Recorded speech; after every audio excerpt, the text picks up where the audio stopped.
Hey everybody, Todd here. I just wanted to let everybody know I hope you're safe and staying healthy. God willing, we'll be through this coronavirus situation soon. In the meantime, we've rolled out a way to still do depositions. We're doing them remotely now via the free Zoom app. Many clients are already seeing the advantages of this because it can be done from anywhere and on any device. I've already done a podcast about it and started a resource library for it at www.toddleavis.com/remote depositions. Check that out or give us a call at 888-566-0253. Okay, on to the podcast. The early days were very difficult, and I was literally putting in 14, 16 hours a day. And I remember at one point, and I always preface this by saying, this is no exaggeration, I worked something like 87 straight days of at least 10 hours or more, or something like that, in order to get this up and running. And that's the sacrifice you have to make if you really want to go heart and soul into something. If I wanted to just stay a sole practitioner, I probably could have gotten away with, 8 hours a day, 5 days a week. But I did want to build something more than just myself. A lot of it has to do with where I came from. I didn't come from much, and so I don't expect much out of this. I'm not looking to get rich. I just want to have a comfortable living for my family, provide for them the best that I can. Definitely not going to have everything we want, but hopefully everything we need. And that's the goal. This has never really been about money. This has been about quality, both in terms of the legal work we do and the quality of life for the employees here. Jim Witkop. I'm the managing attorney at Witkop Law Group. Mr. Jim Witkop, thank you so much for coming and agreeing to appear on the T.O.A. Storytellers podcast. My pleasure. We're just going to jump right in. This is a podcast aimed at people like you who are in the workers' comp field, luminaries of the field, I would say. And so thanks for carving out a couple minutes to talk about whatever you care to talk about, actually. Your firm, your story, what your day-to-day is like nowadays during COVID and all this stuff, Okay. How's your day-to-day is pretty boring, I can tell you that. I don't know. I doubt it. We are in San Jose right now, and it's kind of a blustery kind of fall-looking day. It's awesome. But we're inside your office, which is jam-packed with files. So you're super busy. We're doing well. Yeah, we're doing well. We've transitioned into more self-insured business, and the self-insureds that we're representing tend to be considered essential. So we're doing very well, and that our clients that we represent are actively working, and people are still getting hurt, which is never a good thing. Right. But the reality of it is that's the business we're in. So yeah. Was there ever a time during this year where things got a little weird, where maybe when the pandemic when the first shutdown orders came in place, was it kind of a scramble and see how it goes kind of feel, or what was it like in your office? Well, there was a lot of panic. There was a lot of panic in terms of A, what did it mean for our business, but B, what did it mean for everyone's health? Right. So, we were managing that duality where you want to make sure that the business is continuing and we're servicing our clients the best that we can, but also doing it in a safe manner. So if you look at the federal guidelines for essential businesses, being that we are insurance-related services, we are considered essential. So we immediately went down to a very small staff. I think we had no more than 2 on site immediately. I'm going from memory. It's quite some time ago, and frankly, memory isn't that great from those days. It's all blur, huh? Yeah, it was tough. And like I said, the humanity aspect of it, making sure that everyone is safe, but at the same time, worrying about your family. So yep.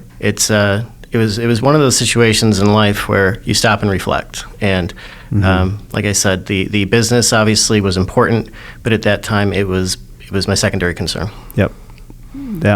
Was it hard to transition to people being remote and still doing their work, or were you kind of already set up to do, because Zoom was a thing, but not as much of a thing as it became, right? Right. Well, the way that we work, we don't work through Zoom. We work remotely through, I think it's called LogMeIn or some subsequent type of software, whatever it is. I live across the street, so I'm here every day. Oh, wow. If I'm working from home, it's usually just opening a new file or maybe doing some legal research or something like that. So I really don't know much about it. You're asking the wrong person if you can believe that or not. But no, we've always allowed remote work in some form or fashion, but we generally do prefer some office presence. I know some firms are thinking about going completely remote, but I don't find that to be the most efficient way of working. So people here were used to it, and we have a lot of hard workers, so we haven't had any issues or concerns about people not working while they're remote. Yeah, and you guys have good protocols in place. And our temperature was taken. Our masks are in place. We're talking to microphone right now, but we're also more than 6 feet away from you, and so things like that. So you've got these things in place that are smart. We do. We have, if you notice, we have plexiglass dividers as well. Yep. We have a morning sanitation protocol. We have an afternoon sanitation protocol. So we're doing the best we can. I know that statewide, I think most counties were just put back in the purple tier. That's right. And we are taking these things very seriously. Obviously, I think it'd be pretty hypocritical for a workers' compensation firm to not take employee safety seriously. Wow, that's profound. That's true, 100%. And depositions now, mostly all remote, right? I personally have only done remote. I know one of my attorneys was concerned about the conduct at a prior deposition where the attorney seemed to be giving answers to the claimant during the deposition. And in that particular instance, I believe we did schedule a follow-up deposition in person. Yeah, makes sense. Yeah, but other than that, to my knowledge, that's the only in-person deposition that we've done. And I don't even know if that went forward in person. Right. But that since March. We've done some where that concern has come up, and they've asked us to put up a secondary device in the room to make sure that nobody's coaching or feeding lines or stuff like that. And that's one of the vagaries of the new system. I had one deposition where the claimant's wife the only COVID case I have, surprisingly, the only litigated COVID case. So far. And hopefully, we don't get any more because I don't want people getting sick. And that one, the claimant's wife was clearly telling him the answers, but I don't think she was doing it necessarily to coach him. I think that his memory was bad. As we're learning post-COVID, there's a phenomenon called brain fog. And I just don't think he remembered. And I had to remind him, it's perfectly fine if you don't remember. I'm not deposing your wife, I'm deposing you. So, let's do this the right way. Right. It's true. There's like these long haulers that they call them that have had COVID, but then they have some memory fog, those kinds of things. And he's a long hauler. But we actually just settled. So we're just awaiting approval on that one. Yeah, it's such a mysterious disease still in some ways, and thank God for the potential for these vaccines hopefully soon. Yeah, and that's actually interesting because there's two different types of vaccines. A lot of people don't know this. There's an RNA vaccine out, and there's a traditional standard vaccine, kind of like we're used to with polio and the flu vaccine, which I understand is a weakened COVID virus, whereas the RNA, they're just taking a component of the virus, and then your system recognizes it and it triggers a defense mechanism, I guess. Wow. So that's one thing people might want to look into, are the different, because the RNA the RNA vaccine, this is the first time in the history of humans that we've relied on an RNA vaccine. Yeah. And the concern is that there could be side effects, which I won't get into, but the AstraZeneca is the only traditional vaccine, as I know of, that's being created in England out of Oxford, and that's something that your listeners might want to look into before deciding on a vaccine. Which one? Yeah. Which one is the Pfizer one that they've just... That's the RNA. Okay, that's the untested experimental. The unproven, yeah. I mean, the clinicals are great, but the criticism I'm seeing about the RNA vaccine is, being that it's an unproven technology, biotechnology, but technology nonetheless, is with Operation Warp Speed. Just consider what that means. We don't know what the long-term effects are because we're only dealing with the clinical studies of the short-term effects. So that's something that people should definitely look into. It's a big decision. It's a good point. Yeah. Wow, lots to consider then for the new year coming up. For sure. So I was checking out your website, and there's only a snippet of bio on there that I was able to glean some things from about your history and where you came from and how it all turned into this. Looks like Buffalo, New York. Buffalo, New York, correct. That's where you came from. I escaped. Yeah. That's what I like to tell people. Escape from New York. I researched a little bit about Buffalo, New York. I've heard the name all these years, but it's the second biggest city in all of New York. It is. At one point, it rivaled New York City due to the Erie Canal, which was a huge thoroughfare travel trade area. And around 1850, the populations were very close in terms of size. So I wonder why one took off and became the king of all cities. And well, if you've ever been to Buffalo, you'd know why. Okay. Buffalo actually did well industrially for a while, but we all know how what do they call them? The old Rust Belt cities. Now. Yeah. And we all know how well they did. Some of them have revitalized. Pittsburgh's doing very well. Cleveland, I understand, is doing pretty well. Buffalo isn't. And they're trying. And Niagara Falls, too. Niagara Falls, New York is really, really bad. It's sad, but... even tourism, well, especially this year, tourism's dead. But in a normal year, tourism would be kicking butt over there, right? Because of Niagara Falls. Niagara Falls, Canada does it much better, and if you've ever been to Niagara Falls, New York, you'd know why. It's a pretty unsightly area.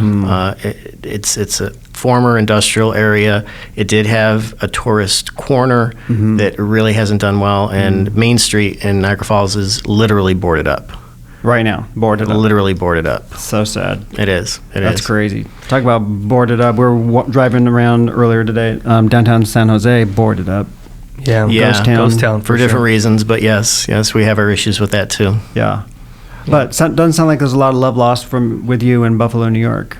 No. Like I say, I escaped. Yeah. I mean, just to put things in perspective, the University of Buffalo offered me a full ride. I was a psychology minor. I had a 3.9 psychology GPA, and I was one of their better students. So they offered me, if I went JD, PhD psychology, they offered me a full ride tuition. Wow. With a stipend with free housing. So my entire 4 years was going to be paid red for. Red carpet, yeah. And I just said, thanks, but no thanks.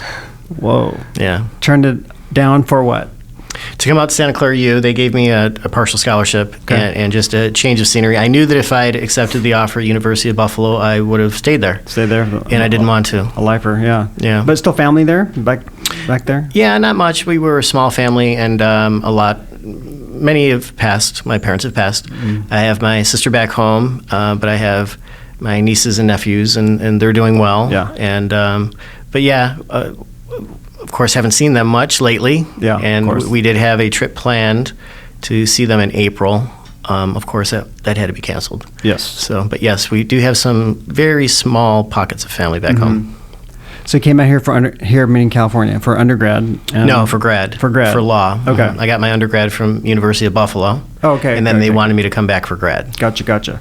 So then you got your bar card in 2000, looks like. I did. First time bar passer. Years. Wow. That's pretty impressive, right? I don't know about that. I mean, I think the majority of attorneys in work comp probably are first-time passers, or maybe 50%. It's not like only 1 in 10 pass it, but probably about 50%, maybe a little bit higher. Yeah. But some of my good friends are attorneys, obviously now. Many of them are second time, third time. Yeah, I know a few too. But gone on to have great law careers. It was no indicator, but it was. I don't know. It must be a really tough test. It is. The passage rates for the California bar exam generally ranges between about 33 and 42%. Oh wow. Now, part of that is due to a lot of people who take it from unaccredited law schools, and they tend to have a lower passage rate. But I think accredited first-time bar passage rate is about 60%. It might be higher than that now. I don't know, and it fluctuates. So, like I said, you're looking at about 60% on average for the accredited law schools. But yeah, I had the majority of my friends, the people that I quote-unquote hung with in law school, they all failed. Most of them failed. Did they eventually, though, prevail? To my knowledge, every one of them eventually did. Okay. One took about 5 times. Yeah. And, the student debt payments, they're still... They're keep still on there. Trucking. And you're not working. At least you're not making an attorney salary. So true. Wow. all that pales in comparison to the court reporter failure rate of the CSR exam, which I'm a 3-time champ of that. 3-time. Because our passage rate is ridiculously low. Let's say there's 100 people who take it, and 6 of them will pass. Wow. 8 of them will pass, and the rest go home and wait another. At the time that I was doing it, it was every 6 months they gave that test. So you'd go back to school for another 6 months and accrue more debt, student loan debt. That's what happened to me. That's why I owed a lot of money coming out of school. And I'm grateful to have passed on that 3rd time, but it was no cakewalk, Mm-hmm. So, it's been a great career too. Definitely. Being a court reporter. Well, you guys you're our go-to deposition company, so there's a reason for that. Thanks so much. Thank you so much. Yeah, I checked out our calendar, and you first started using us back in 2013. Sounds about right. First demo that we did for you guys way back then. So thank you so much. Absolutely. Yeah, I remember coming into your office back then, and you had a few people. Now jam-packed. Obviously doing very well. And we're probably going to be hiring another. Wow. Yeah, we'll see how that goes. Can you fit anymore? Seriously, we were just talking about that earlier. That's a serious Probably going to question. have to knock down some walls. We've got the space. We're just going to have to get a little creative. Yeah, I think we'll the creative back to back. You should come up with bunk desks. So like two layers. There we go. Climb up on a ladder. No, but what do you attribute that growth to? Like, what's the work? I think that the fact that we pivoted to more self-insured, and the insurance industry after SB 863, I feel kind of pulled back a little bit. So after SB 863, I had a meeting with the attorneys, and I told them, look, I've read this. I understand where this is going. They're trying to make this more of an administrative law. Obviously, we are considered administrative law, but they're trying to make this truly administrative, where attorneys are not as prevalent as they are now. And I think litigation rates have gone down. Well, with that, the insurance companies have kind of seen an opportunity to reduce what they call a frictional cost, which is the litigation cost. And so the insurance component of it seems to be sending out less referrals. So I told the attorneys we need to get into agriculture, we need to get into transportation, and we need to get into medical. Those are 3 areas that I think A, are recession-proof, but B, tend to have more self-insured representation. Right. We used to be very heavy in construction. We pivoted away from that, and it was just some luck. Made some contacts and got some clients, but some of it was a strategy decision that I think paid off. Yeah, absolutely. You didn't say education in there, did you? No. Education is not really a big area for us. Yeah. Teachers tend to be a pain in the ass, frankly, as claimants. So they're right up there. I call them high-maintenance claimants. Yeah. Hands-on. Well, plus in a crazy year like this where people were at home and everything's, even education is via Zoom. Yeah.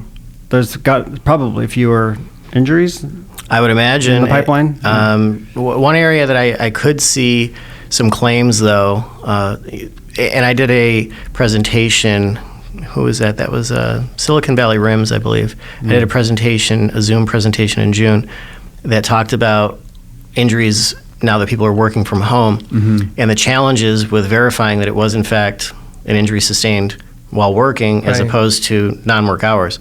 So I have a writ-denied case called Tidwell, Tidwell. I think it's from 2016, maybe 2017, which dealt with work-at-home injuries.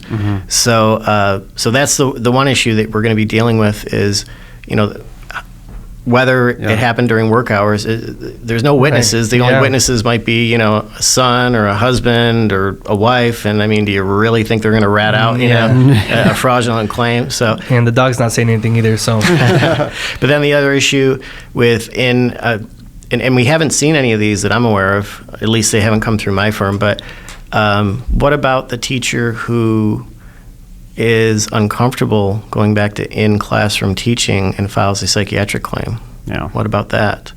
Is that compensable? So I've looked into that, and I won't share my legal analysis on that. I just won't. Right. It's a little complicated, but also if anyone wants to know, they can reach out to us, and I'll tell them what I think. But well, on that, I mean, this presentation that you did for the RIMS, have you thought about rolling that out on a more of like a CEU kind of basis? Because I bet you a lot of secretaries and risk managers who might feel some value in that. And we could help you put it on to our T.O.A. University Zoom events if you're ever curious. Well, we are definitely open toward any type of, absolutely any. I just did another presentation following the RIMS.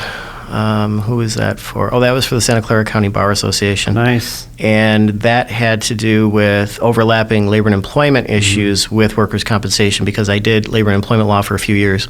So I know enough to be dangerous on both fronts, if you will.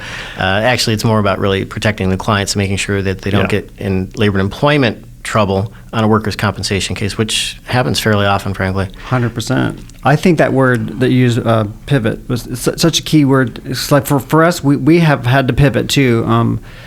So we obviously, our day jobs we're a court reporting agency, but through the years we saw some value in being able to add offer classes to the client. So we'd come in and we'd bring in food and have a CEU for the secretaries and stuff, and then that turned into a T.O.A. University, actually all day conference where our last one was held in March of this year, right before the shutdown at the Riverside Convention Center, and we had 300 plus people there. Wow. So it kind of grew and grew into a thing. Well, then we had to pivot very quickly into offering them via Zoom, and so we've done some of these presentations on interesting topics like you're mentioning potentially, and we've had 150 people on Zoom, and they all come in to get their credit, and they get to hear from a knowledgeable source and learn some stuff. And so anyway, pivot. It was definitely the point of that. Well, my funny story with the Silicon Valley RIMS presentation, because the technology was new, the RIMS, they did not mute all the participants, and so what a nightmare! It's like herding cats. Oh, wow. So they had to mute themselves, and of course several didn't, and we heard all kinds of things, and of course it interrupted the presentation, which was frustrating, but nonetheless, I'm sure they learned. It's always the people who like call in or who aren't their faces aren't on, they're on the phone, who aren't muted. They're at the drive-through line. And then we had to start calling names and figuring out who was the offender, and it was somewhat comical. Yeah. Well, I've noticed that also, like, just calling. I mean, everybody's working from home. So the other day I had ordered something and I was talking to somebody, and you could hear his kid in the back, and he's like, shh. I can only imagine having as many people as RIMS had on, hearing all kinds of things. Yeah. Barking dogs, garbage trucks, whatever. Oh, man. But we made it through. And everyone had a really good kind of sense of humor about the whole thing. I mean, what are you going to do under the circumstances? We need to be able to laugh, right. Yes. And we need to. Everyone just needs to calm down a little bit under these circumstances. Right. On a personal home front, you said you live super nearby, right? So do you actually walk to work sometimes? I do. I didn't today just because I know I'm going to get dinner for the family afterward, and it's just a convenience issue. But I walk to work 80% of the time, probably. Oh man, that's awesome. Definitely. That is cool. Super convenient. Yeah. So from your family's your own personal life, do you guys like go out, or do you feel like eat in more than ever? Because that's how it's one thing we've had to pivot is learn how to actually cook. We used to eat out way too much, and then this year taught us to, learn some new culinary skills and things like that. How's it at home for you? Believe it or not, since the lockdown, my 12-year-old has really taken an affinity to cooking. What? So believe it or not, she's really getting into it, and she's doing a wonderful job. She can make she makes a vodka pasta dish that's just incredible with real vodka. Of course, she doesn't drink it; she just puts it in. But so she's doing wonderful. Yes, wonderfully with cooking. But also, my wife and I both cook. But where we live, we have so many really good restaurants nearby that we do eat out a lot. And now there's no traffic. We don't have to worry about long lines at restaurants or anything like that. So it's really convenient just to make an order, place an order 15 minutes later, and have sushi home in 15 minutes. That's awesome, huh? Yeah. Definitely. And your 12-year-old daughter, she's an artist, right? I remember years ago you said she used to draw well, or that's my 7-year-old. Oh, your 7-year-old. My 7-year-old. She's a lefty. My 12-year-old is a righty.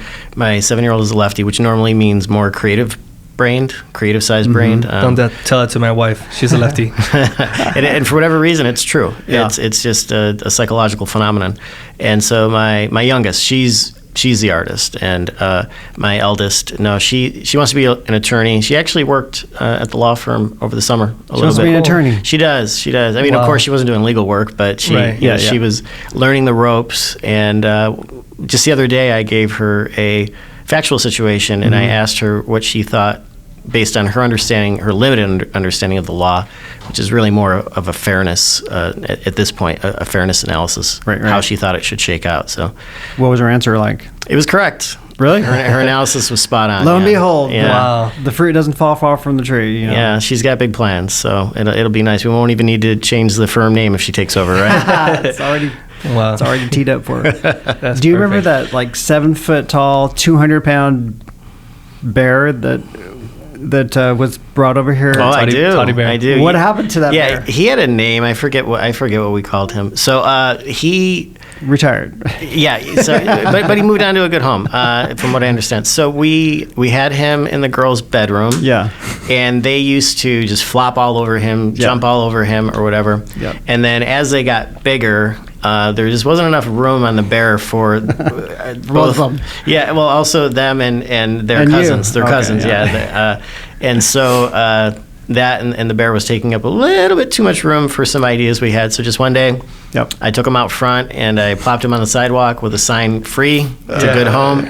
And within 5 minutes, some dude threw it over his back. And it was funny because it was bigger than the guy. Bigger than the guy. It was heavy and it was on his back. And he was walking really slow. And the daughter said something like, "Daddy, hurry up." And he said something like, I forget, it was something like, "This effing thing is heavy." Yeah, you think? Yeah, that thing was huge. It was. The whole genesis of that idea is that we went to, we had booked a booth. We got a booth at RIMS, like national. Like this is in 2016. Our little company was going to exhibit in this giant exhibitor hall next to Sedgwick and all these $1 million booths. And then there's Todd Levis and Associates. You know what I mean?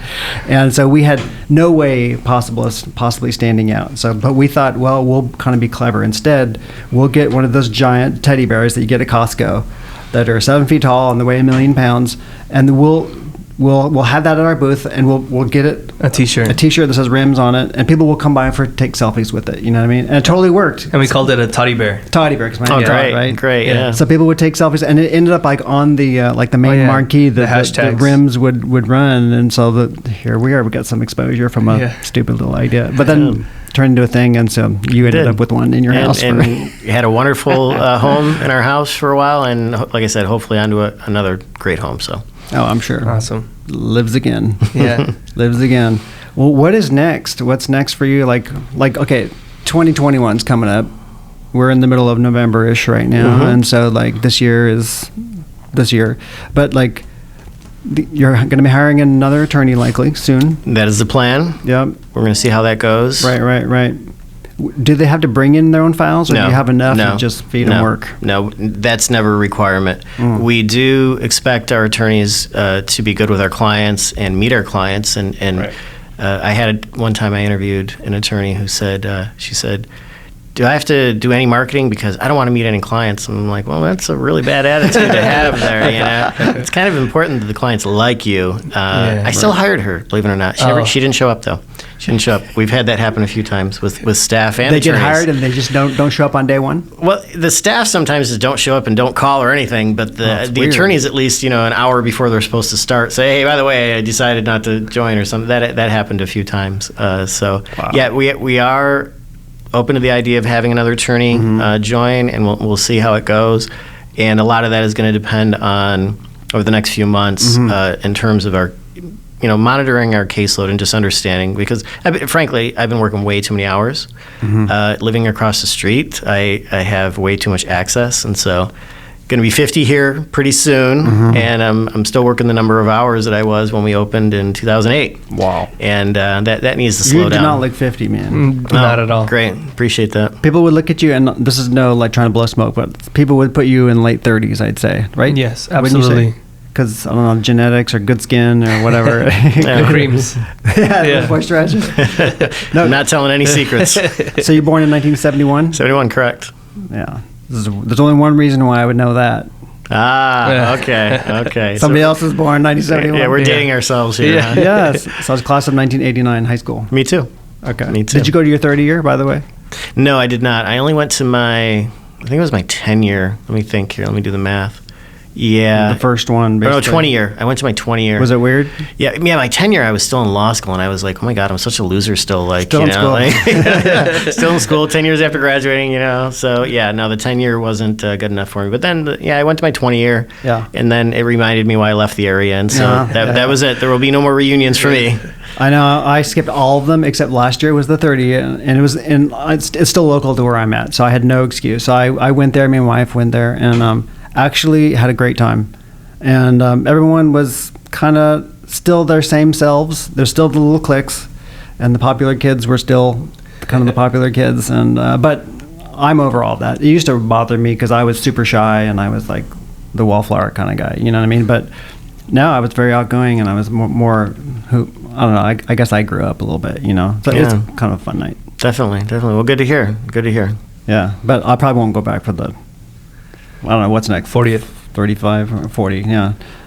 Anyway. Well, hopefully, we'll be able to decide whether we want to attend that 40 and 50 and 60th and all that, right? 100%. So I know. It's a good choice to be able to make. You got me thinking too I didn't know that there was these different versions of the vaccine and stuff to actually educate, not just stand in line for the shot next to you. Definitely. You want to look into it. And I it's one of those things that I'm taking an interest in. I want to make sure, because whatever decision I make is probably going to be the decision for the family, not just for me. Have you made your decision yet, or are you still in the research mode? I am probably going to wait. A lot of people would disagree with this, but I'm probably going to wait a good year before I make any decision. Even after first off, I'm not going to be first in line anyhow, because I'm not a first responder, and I'm not a medical provider, right? So no one's going to be knocking on my door to offer me anything. I'm going to be back of the line probably, no matter what, anyhow.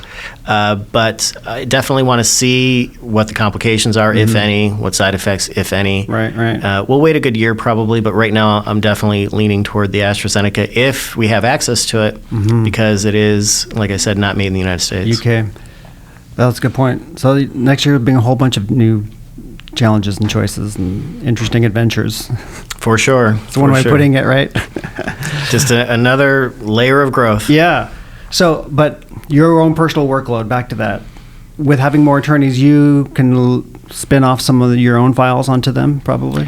For the most part, we do not have, I am the only attorney who can work on this one. account. We've tried to make sure we don't go that route, because what ends up happening is just everyone starts sending me files and expects only me to work them. Well, that doesn't work unless you're a sole practitioner. If you're a sole practitioner, that works just fine. But if you have, we have right now, 6 attorneys, that doesn't work. Right. So the clients understand, and they're on board with that. But of course, there are certain cases that come in for either political reasons. This is a problematic employee, or we've had, for only example, goes to Jim. Yeah, sexual harassment. There are certain type of cases that, for those type of reasons, that they only want me handling, and for the most part, we accommodate. Yeah, for sure. But for the general bulk of them, if you've trained the clients on the front end not to expect only Jim forevermore, and then they can be fine with the associates and stuff. Well, 90% of the files that come in here, we have a process for the files as they come in. We recognize issues, and the file is already put on a path before the attorney even opens it. Between the attorney who does the initial file review, myself, and the staff looking at the file, and all the staff here are trained to recognize, is there an opportunity to request a panel? Do we have to issue a panel strike? Can we transfer venue? Can we do a medical objection? Do we need to, is there a timeliness issue on the denial? So everyone here is trained on that. We basically have like a checklist. So it's a pretty foolproof system. And then once that all gets put in play, there's not a lot of really decision-making for the attorney, whether it's me or someone else here. So it's really more of a systemic kind of approach that we have toward the files. And the goal is, if I do a pleading, or I do a letter, or I do settlement documents, you can't tell whether I've done them or someone else here has done them. It all just kind of looks the same. Systems in place, systems and processes. Definitely. That's how you scale, Also, selfish request, but make sure on that checklist is deposition. Very important, for sure. Is that on there? Yeah, definitely. Definitely. Like, how many files don't need a deposition, you think? Out of 100? Oh, jeez. It depends on the client. Okay. Some clients definitely want to be more aggressive with a deposition. And what I do is I take an individualized approach, and I say, look, I've looked at this. This is a 30-year employee with a low back injury. We know this person treats at Kaiser. If I issue a subpoena, we're going to get everything. Do you really need to subpoena this person? Now, if there's any issues with credibility, malingering, and that's another thing sometimes with a deposition. Sometimes doing a deposition on the front end turns out to be a bad idea because at the end, now the person is saying that they have all this permanent disability, or that they can't return to work and they want to stay on temporary disability, and you've already deposed them and you can't really go back, at least you're not supposed to, go back and start redeposing somebody on different issues. I mean, you can. I won't get into it. It's complicated. So, but yeah, we definitely take a case-by-case approach. Yeah. I would say out of 100 files that come in, I probably don't schedule a deposition on 40 of them. Okay, 40%. Yeah, about 60% maybe. 60% do. Okay.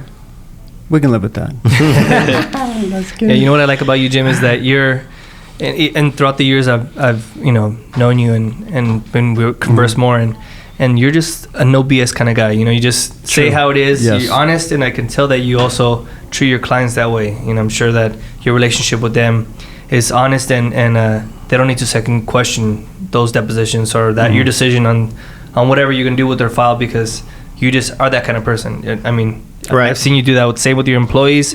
You're no nonsense kind of guy. no nonsense. Yeah. Level-headed. Straight shooter. Yeah. My goal is to, and I'm not trying to really market myself, it's just, the way that I approach these things, which is how would I want the file handled if I were the client? Absolutely. I think we're a little different maybe than some firms in that respect. And I don't really look at a file as a revenue generator. I look at it as a problem that a client needs resolved, and how do I effectively and efficiently do it? Right. So, and sometimes we need to take an aggressive litigation approach. Sometimes I know by going down this path, this file's going to be open 2-3 years. And if we don't, maybe we can close it sooner, but there's some red flags here that really have me concerned that I need to flush out and I need to address. And of course, the client has the ultimate say on that. Yeah. And sometimes they overrule me. Sometimes I say, this really looks like a fraudulent case. No. For whatever reason, politics or whatever, we really don't want to go there. Just, run it through like you would any other case. And that's fine. That's the client's decision. I think that's super smart, because somebody, I think, told me once, I can't remember who, but somebody said, don't worry about your business, worry about your client's business, and then you'll never have to worry about your business. Right? Very true. I would say that is exactly our philosophy. Yeah, I've never thought of it that way, but yeah, totally. Whoever told me that was smart. Wasn't me. I made that up, but I'll take the credit. yeah. Oh, it was Rick. Yeah, it was you, Rick. Just kidding.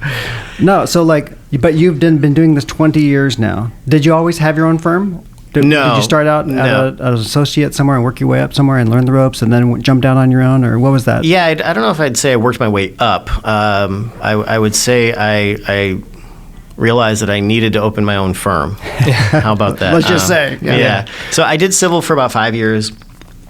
I jumped into workers' compensation. I worked for a big firm, big statewide firm, and was promoting pretty quickly, largely through attrition, which is not really the way you want to promote. Last man standing. Exactly. Literally. I won't. Is that firm still around? No names? Oh yeah. They are. They've split into different parts. Gotcha. But yeah, they're still around. And I'm appreciative for the opportunity. I definitely have nothing bad to say about anybody I've ever worked for. Maybe I would have liked things to be a little bit different or what have you, but hey, they're going to run their business the way that they want, and I can either stay or not stay. That's my choice. And learn from it. Absolutely. Gain experience. Absolutely. And that was the way that I looked at it. So when people, I opened my firm 3.5 years into comp, but the reality of it was this was planned closer to 3 years, and it takes a while. In your mind, just like you can jump ship calculated at some point. You got to go out. You got to get a business license. You've got to start looking at insurance. You've got to start looking at space. All these things that you have to. And keep in mind, I opened this place in 2008, so that was not a good time to be opening a business. Natural disaster was going on with a 2-month-old daughter. Scary times. Yeah. Oh my goodness. Hey, I got an idea. I'll go on my own. Say that to the wife. Right. And she was great. She was very supportive. Does she work, by the way? She out no of the longer home? she no longer works. Yeah, she no longer works due to a personal situation that happened in our lives, which I won't get into. It's pretty depressing, but we had something happen where I said, you know what, I want you to Stay take care home. of these children, love them, great. dote upon them, make sure they don't go without. And so she's, especially right now, it's incredible. Right. I mean, she's Beautiful. Yeah. she's providing for the family more than I do right now, probably. Yeah. Yeah. Yeah. So, I mean, you kind of alluded to things, but like doing anything for long enough, you have some trials, you have some bad days and stuff. Like, what have been some of the pitfalls, or no, what's been your worst day building this firm, or worst time frame? The early days were tough because, like due to the financial crisis, for example, all of a sudden, out of the blue, I get a notice in the mail from Bank of America where they say, hey, by the way, we're cutting your line of credit in half, just because of the financial crisis. And so the uncertainty, we had A, uncertain financial times, Right. and B, I had no management or business experience whatsoever. You had to learn all that as you go. Yes. And so the early days were very difficult, and I was literally putting in 14, 16 hours a day. And I remember at one point, and I always preface this by saying this is no exaggeration, I worked something like 87 straight days of at least 10 hours or more, or something like that, in order to get this up and running. And that's the sacrifice you have to make if you really want to, go heart and soul into something. And if I wanted to just stay a sole practitioner, I probably could have gotten away with, 8 hours a day, 5 days a week. But I did want to build something more than just myself. And Mona, my office manager, she joined me from my last firm. She's been with me since. And I knew the more that I grew this place, the better that she could be compensated. So I was also, doing Motivated by that. Yeah, for sure. Was it just you and Mona from that at No, first? we had another secretary, a legal secretary, who broke off with us. Okay, so and three of she you. stayed with us for about, I'd say 5 years, and then she moved to Ohio. Okay. So she didn't leave us per se. She left California. Gotcha. So, two of you in this place have been together since the very, very beginning, and then everyone else has kind of come along and grafted on as you've gone on and built it up. Those 87 days, I mean, what was that like, working just like, it's kind of like there was no choice not to do that, right? It was survival mode. It was like, of course you would have to do that. You wouldn't even not think about, taking a day off or slouching at all, or Right. kicking back. It's just what needed to be done. Yeah. And my reward was at the end of the night when I would go home and I would see my daughter and I'd see my wife, or sometimes what would happen, they would come get me at 7 p.m. here, 8 p.m., and we'd go for dinner together, something like that. Was just, at the end of the night, my reward was, these are the people I'm doing this for. Right. So I wasn't really doing it for me. I was doing it for other people, frankly. And so it worked out, and a lot of people's lives are better and richer and more fulfilled as a result of this place. Very cool story. Was it actually in this office? This same? It was in office, this or building. We have expanded in this building. So we're now on the top floor, the 9th floor. We have about 70% of the 9th floor. We started on the 4th floor. We expanded twice on the 4th floor. We then moved up to the 9th, and we expanded 3 times on the 9th. Wow. So Yeah, because you're blowing out walls here, Yeah. right? It wasn't always No. this whole wing. They've grown here. a lot. They've grown a lot. And I can attest to you're always here working, because every time I've come, you're always here. And if I ever talking to one of your secretaries or anybody, they're like, I'm like, oh, is Jim gonna be in? Blah blah blah. And they're like, yes, of course. Yeah. So yeah. definitely. That's your legacy right there. Yeah. But so that was during the financial crisis of 2008, 2009, that time frame. But then there's also growing pains as you scale up. There's and different levels of it. There's like different.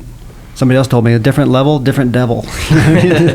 They come along like of growing pains and different challenges along the way. What have some of those been? As you add attorneys and you add files, and it's way more than one attorney can manage. And learning along that way. What are some of those?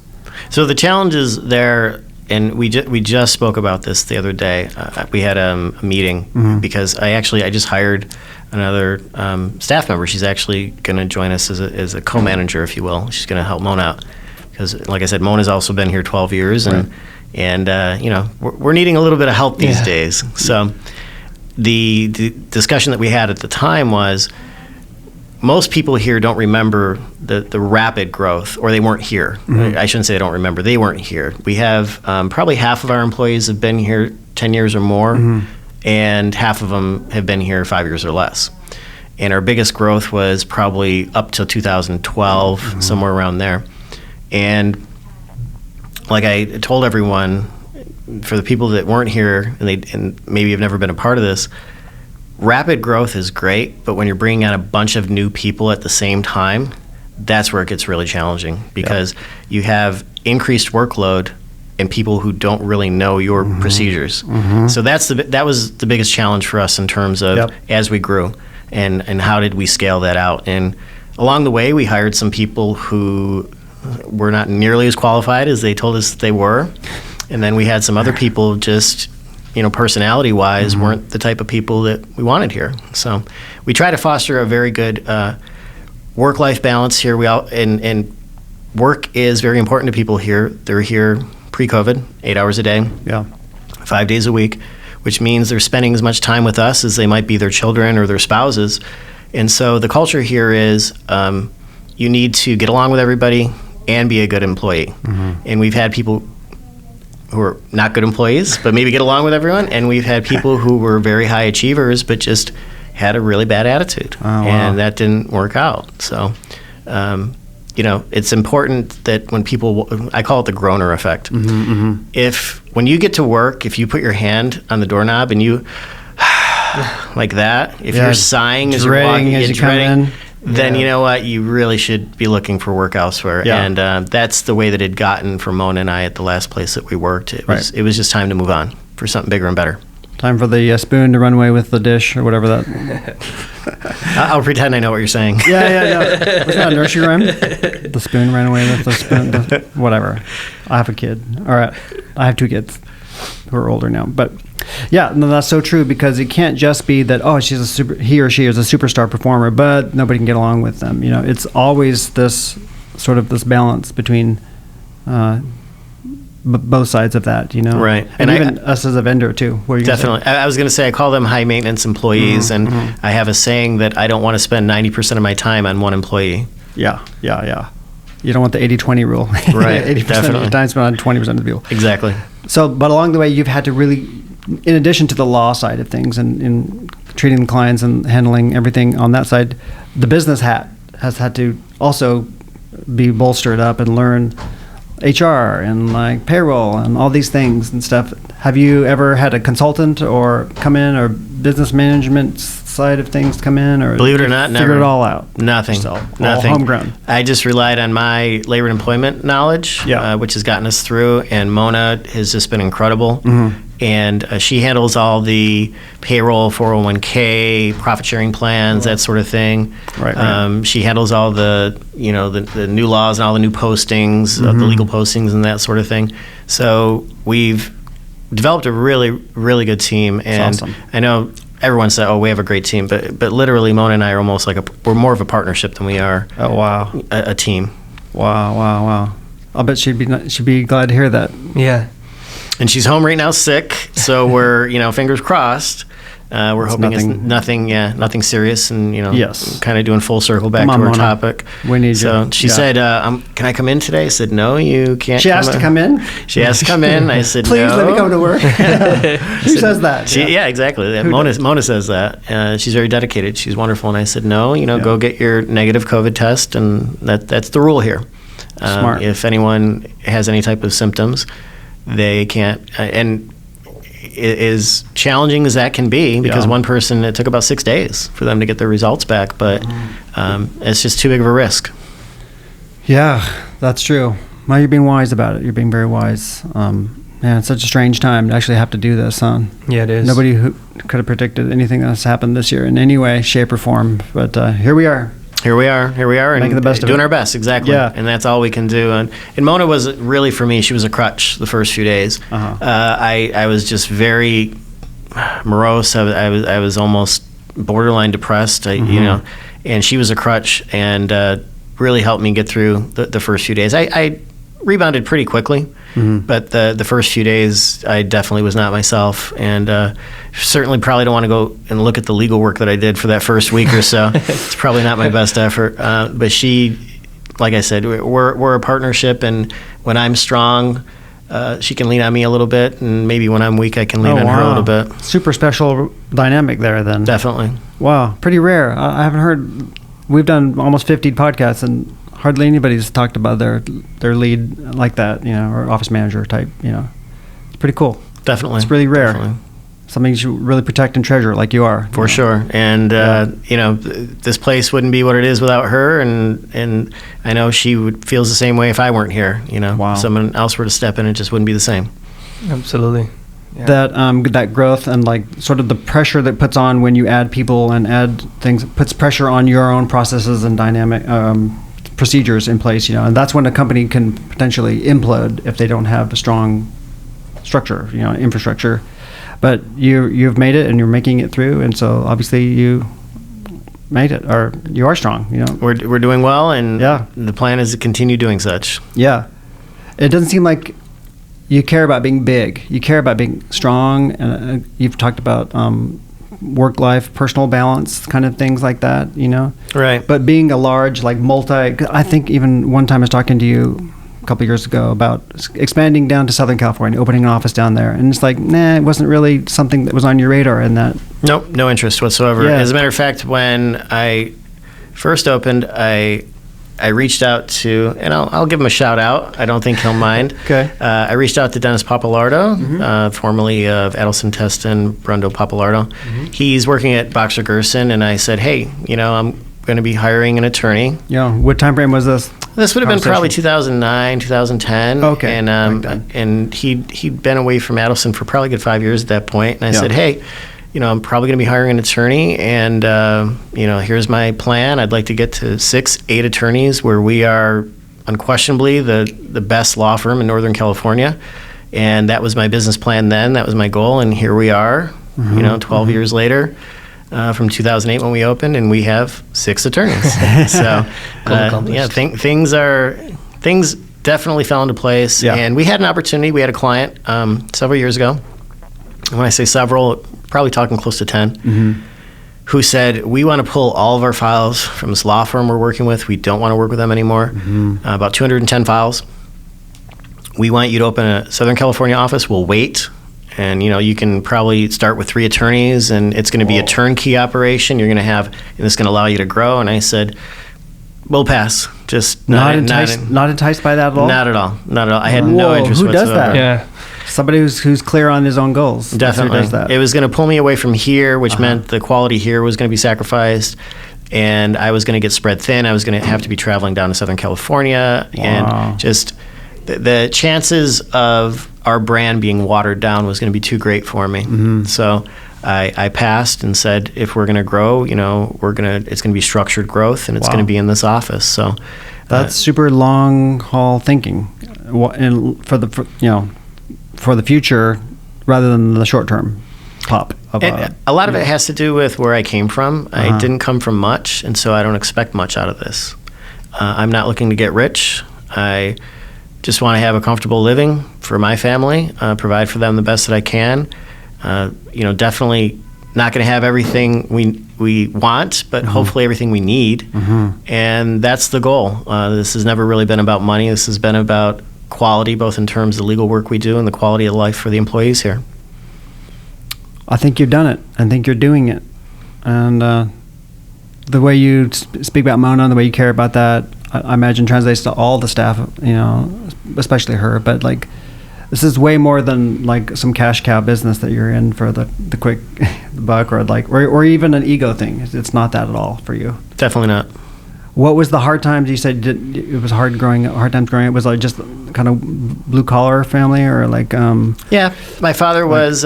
He worked in a factory. Yeah, and he worked for General Motors, so he did well and got a pension. My mother, she didn't work. Yeah. Although sometimes she felt like my wife, the way she bossed me around. But I guess mothers do that too. So, and it was a different area where we grew up. I was the only one in my family of 4 to graduate high school. So it was both a Whoa. generational thing where not everyone was graduating high school in the 80s. Probably that sounds weird to people who live in California. Wow. But where I grew up, it was an industrial area. Uh-huh. And out of high school, I got a pretty good paying job in a factory. And my father encouraged me to drop out of school and just stick it out at the factory because that's what people did. And I said, no, I have... And that was the path your siblings took. That was the path that I took. My sister never graduated high school either, so I was the first to graduate high school. So my father didn't understand college because no one in our family. Yeah, and when I say family, I mean what's the value of that? Yeah. Right. And he didn't know anybody who'd ever gone to college and done anything. So why am I going to be the first all of a sudden? Right. So we had that kind of friction early on, and he never really. I know he probably never thought that I would end up where I am, and fortunately he was able to see my success. My father passed about 5 years ago, but by that time, So he saw some of this. he did. He did, That's cool. and I'm also thankful that he was able to meet both my daughters. Wow. My mother was not, unfortunately. She was only able to meet my eldest. So coming from that background, you set your goals pretty low, and just hope it all works out. And Right. and if you don't expect much out of life, everything that you have is just a bonus. If not from your father, where do you think your ambition came from? Just from your own self, your own bootstraps, or I would say yes. Somewhere- As selfish as that may sound, I was my own kind of inspiration, if you will. Yeah. Pretty cool. I just really, I wanted to do better than, and I don't think, this is being No. inconsiderate. I wanted to do better than anyone else in my family had done. Yeah. And when you say that, I know what you mean, because it doesn't seem like coming from a selfish place at all Not when at you say all. that at all. It seems like you just wanted to do something different. Be successful. And Yeah. Well, Climb higher. Just to put things in perspective, the first time my father ever got on a plane was to see me graduate law school. really? So, Never been on a plane, had no interest. Just same thing with my mother. Wow. Just no interest, and just, it was a different experience than Yeah. most people can appreciate, I'm sure. So no wonder you mentioned the word escape when you escaped Buffalo, New York. I mean that truly and sincerely. Okay, so you're a lifer now here in California, right? Well, we'll see. Probably, We'll see. so They far. keep raising taxes on me, and, maybe they'll chase me out. But for now, now, I plan on doing this. Health permitting and economy permitting and industry permitting. I think I got a good 15, 20 years left in me. I like the plan too, and I wrote them down. This because you were pivoting over to some self-insured specific silos of industries, agriculture and transportation, medical. It seems pretty smart to place your bets in those areas rather than things that could potentially, like construction, could be so up and down, feast or famine. And we were heavy in construction in the beginning. We were known as the, quote unquote ADR firm. I was the first to litigate, or arbitrate, I should say, before the Ironworkers ADR program. So I was in ADR very early, when most of these programs were just getting started. And ADR is largely construction. There are some other industries. In fact, one of our self-insurers is going ADR right now, which is wonderful. But so we were very construction heavy. And when I met with the attorneys following SB 863, which, for those of you who don't know what that means, January 1, 2013 reforms, all the reforms, IMR, for example, that came along with that. And when I met with the attorneys, and I said, look, I've read this SB 863, we're going to need to make some moves here.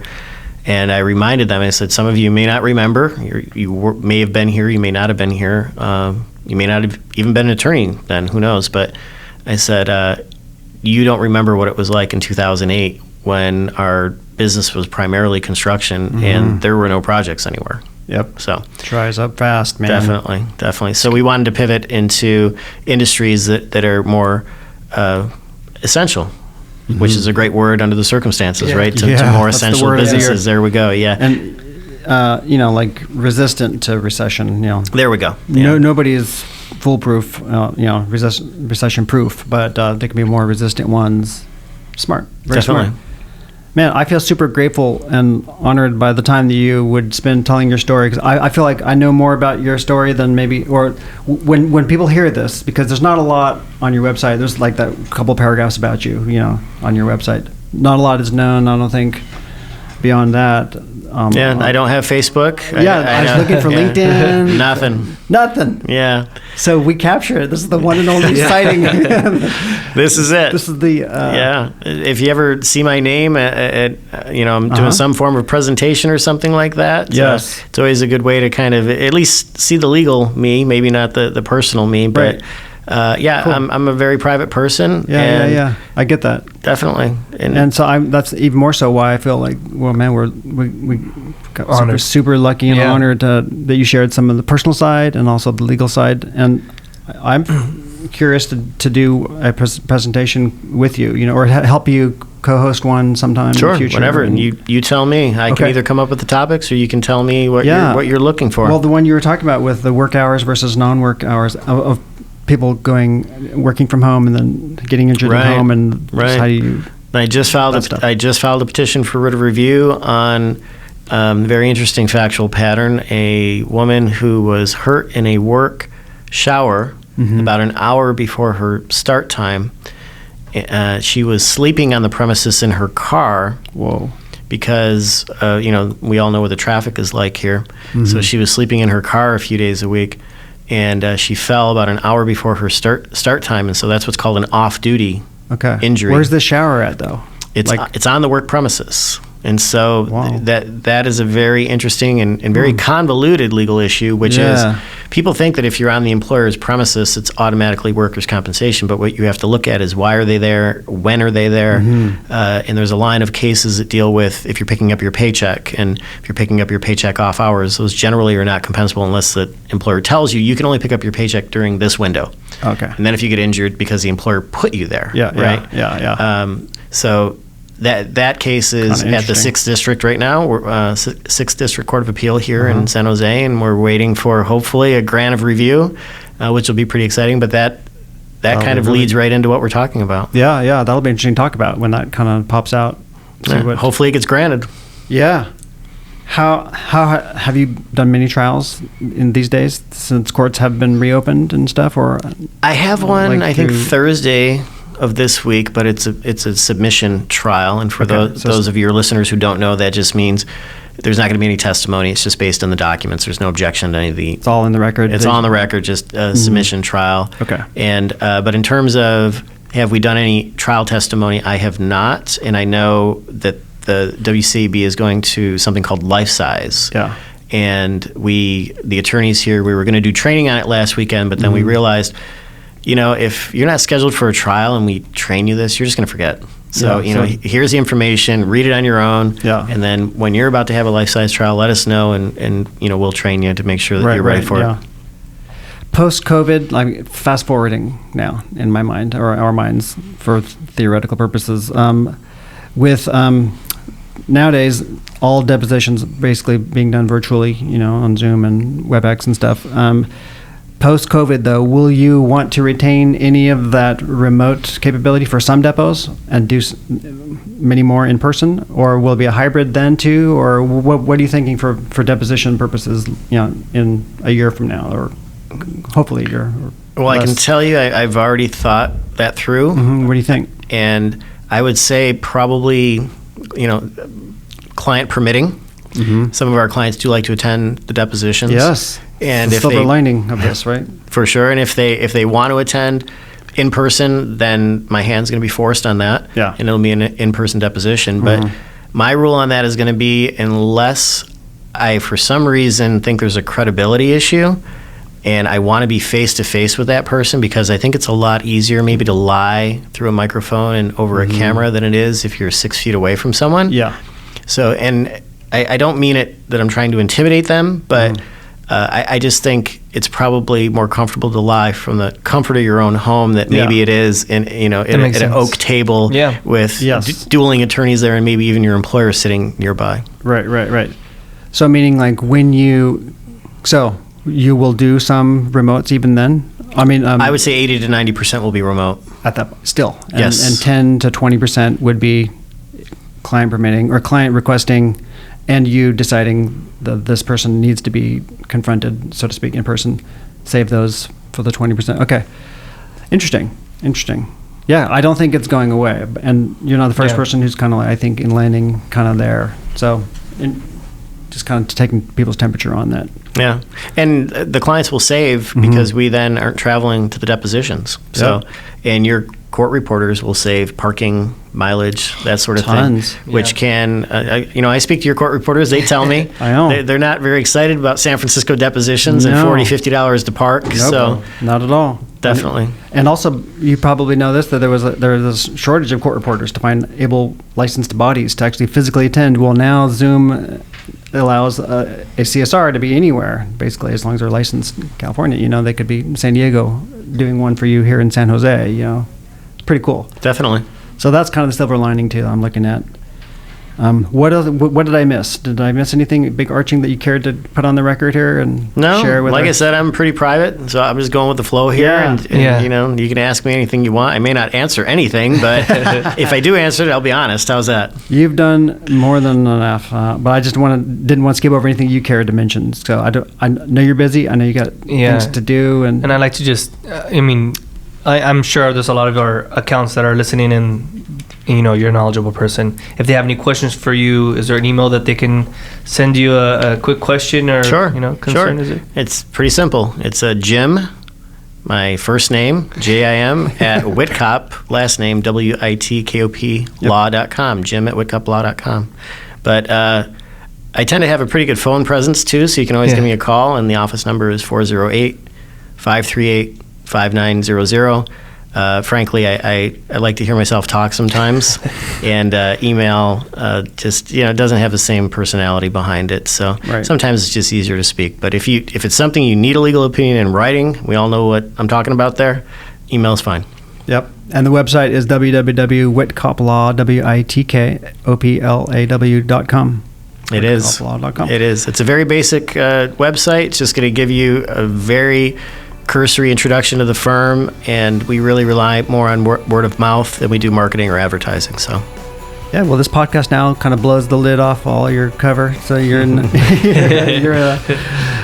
going to be out there now. So, man, I super appreciate the time. So I appreciate the opportunity. Thank you so much for your story. Definitely. Thanks for being on the T.O.A. Storytellers podcast. All right, and you guys keep doing a great job. Okay. Thanks so much. Thank you. Thanks, definitely. Hey, it's Todd. I just want to let you know this T.O.A. Storytellers podcast episode is sponsored by my company, T.O.A. Associates. We've been supplying court reporters for depositions since 2003. If you're an attorney and need a reporter anywhere in California, we've got you covered. We're on a lot of preferred vendor panels already, but if we're not on the ones you have, usually a simple inquiry from you to your TPA or employer does the trick. Or if you work at a TPA or employer, please ask your defense attorneys to give us a try on one of your files. We've been known to treat our clients like family, and we would love a chance to work with you next. To schedule a deposition, simply call 888-566-0253 or visit www.toddolivas.com. That's www.toddolivas.com. Thank you, and hopefully we'll see you at your next deposition.